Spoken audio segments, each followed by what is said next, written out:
Hi, my name is Elisa Coop, and this is my career presentation for Marriage and Families 150, my career profile.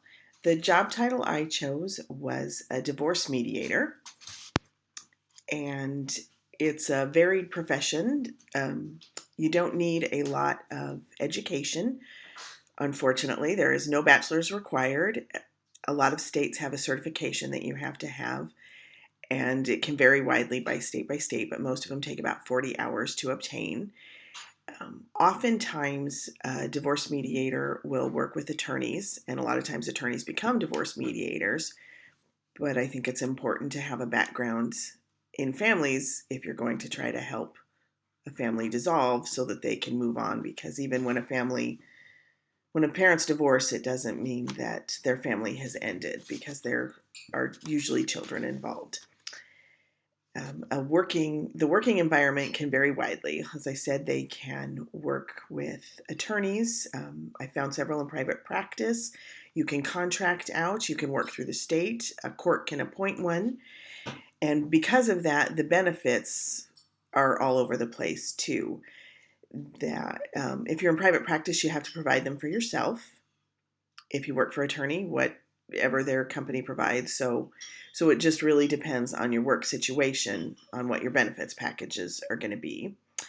And you work with families. Your main objective is to help families communicate and be a neutral third party so that they have someone to compromise with who is not trying to set up a win for either party. A divorce mediator works in the best interest of both parties. And so it isn't a competition like a court can be about who can win, but what is best for the family later. It also allows you to still have some control over your divorce. If you go to court, a judge will tell you what needs to happen, where if you're working with a mediator, you can work together and feel like you still have a modicum of control. The typical stressors would be working with people who are divorcing every day, and you have to make sure that you can remain calm and that you can be reliable and neutral, and that when you go home, you can let that go, that you don't carry that home with you.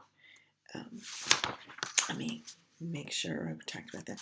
The salary ranges are all over the place. I've seen as little as $16 an hour to up to $250 an hour. I think a lot is going to depend on if you're in practice for yourself, your experience. It just really is varied. And the other thing that really affected your salary was where you lived. If you live in a large city, you're going to have a much higher salary than if you live in a small town. And I think that that's about all I have for that. So thank you.